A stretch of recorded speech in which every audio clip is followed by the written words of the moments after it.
होगा। लेकिन इस बीच एचयूएल के नंबर्स आए हैं, प्लीज स्क्रीन पे लेके आइएगा और प्राइमा फेस अगर आप इस नंबर को देखें, जो top line, bottom line, EBITDA, हर फ्रंट पे जो स्ट्रीट की एक्सपेक्टेशन थी और जो एनालिस्ट लॉबी का जो एवरेज था उससे थोड़े से नीचे हैं ये फिगर्स। पहले तो हिंदी यूनिलीवर के स्टॉक को स्क्रीन पे लेके आइएगा। आपकी स्क्रीन पे एक स्लाइड आया है, इनफैक्ट अच्छा खासा स्लाइड आया है। एक सेकेंड, यस 2478 डे लो पे आके ट्रेड करता हुआ, मुनाफा करीब 2552 करोड़ रुपए, जो कि करीब 2580 करोड़ रुपए की एक्सपेक्टेशन थी। यहाँ पे करीब 28 करोड़ रुपए का नेगेटिव डाइवर्जेंस है। और फिगर्स क्या कहती हैं, इनफैक्ट यहाँ पे मैंने बॉटम लाइन की फिगर बताई, एबिटा यहाँ पे करीब 3471 करोड़ रुपए रहा। एक्सपेक्टेशन यहाँ पे ये एक्सपेक्टेशन से काफ़ी बड़ी नेगेटिव डाइवर्जेंस है। यहाँ पर 3650 करोड़ रुपए की अगर आप देखें एक्सपेक्टेशन थी, वहाँ पे करीब 3471 करोड़ रुपए। और थोड़ा मैं कुछ देर में वॉल्यूम्स के फिगर्स को भी देखूंगा कि वॉल्यूम्स कैसे रहे, बट यहाँ पे जो टॉप लाइन है वो है 14893 14,893 करोड़ रुपए, जो कि एक्सपेक्टेशन थी करीब 15,250 करोड़ रुपए की।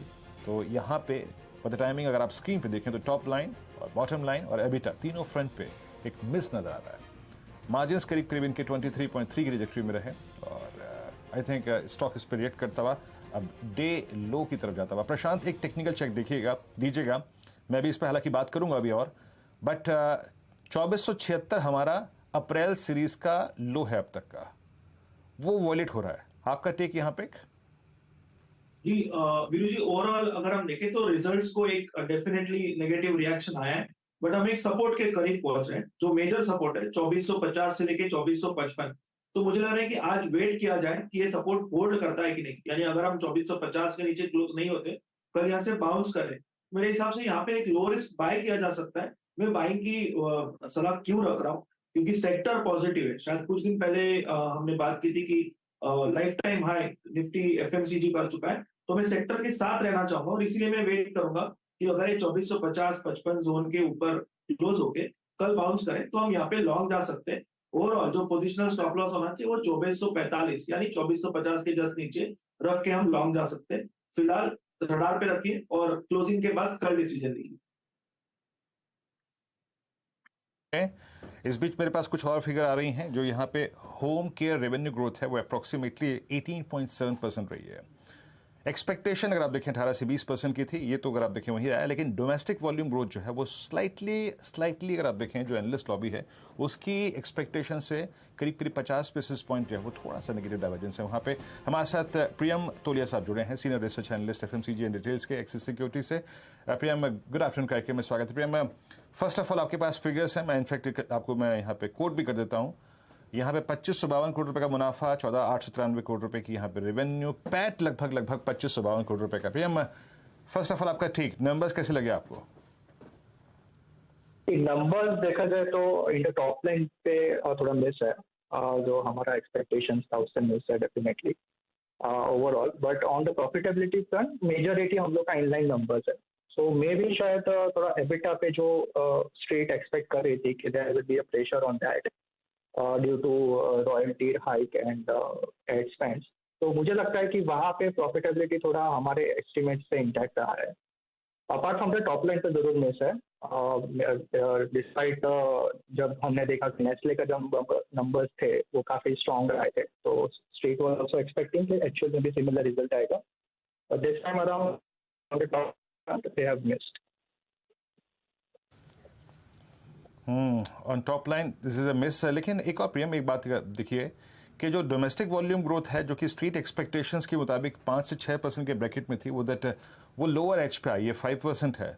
और जो एक और चीज़, एक फिगर और है इनफैक्ट मेरे पास, हाँ, home care revenue growth approximately 18.7% रही है। इस ग्रोथ को कैसा मानते हैं, आई मीन वॉल्यूम्स को कैसा मानते हैं आप, डोमेस्टिक वॉल्यूम ग्रोथ को करीब 5%? या तो डोमेस्टिक वॉल्यूम ग्रोथ 5% हमारा एक्सपेक्टेशन था, तो विच इज मोर और लेस वही है शायद से। मैंने I am not seeing the numbers as of now, but the thing is that के volume growth should be in line in that. Apart from that the pricing जहाँ पे annualisation था specially in the skin care portfolio में, तो वहाँ पे pricing front पे देखना पड़ेगा कि कैसा रहा है वहाँ पे टर्म्स ऑफ प्राइस। प्रेम, आपका हाउस व्यू क्या है इस वक्त एचयूएल पे इस नंबर्स के साथ? जहां Nifty FMCG index all time high पे ट्रेड कर रहा है, आईटीसी कैपिटलाइज करता हुआ, गोदरेज सीपी ने काफ़ी स्ट्रॉन्ग मूव दिया, इनफैक्ट टाटा कंज्यूमर ने काफ़ी अच्छा खासा मूव दिया, बट एचयूएल काफ़ी शांत है इस प्राइस में करीब करीब 2 महीने की ट्रैजेक्टरी से। आपका प्राइस आउटलुक क्या है इस वक्त इन नंबर्स के साथ, या फिर नंबर से पहले क्या था प्रियम? तो हमारा ये क्वार्टर से पहले जो हमारा प्राइस टारगेट है 3000 है। सो हम लोग on a longer term basis पे we are positive on HUL.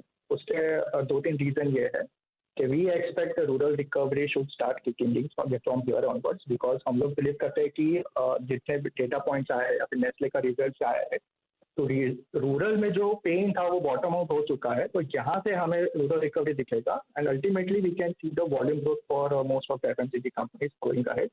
On the margins front, we expect that the gross margins front पे basically especially on the gross margin front, तो हमने देखा है कि crude oil prices, palm oil prices in fact पिछले एक हफ्ते से और गिर चुके हैं। तो we believe that on the gross margin front as well we can see margin expansion in the coming quarters. तो शॉर्ट टर्म बेसिस पे थोड़ा वॉलेटिलिटी रह सकता है in terms of demand outlook, so which will be a very key important factor in this Q4 con call.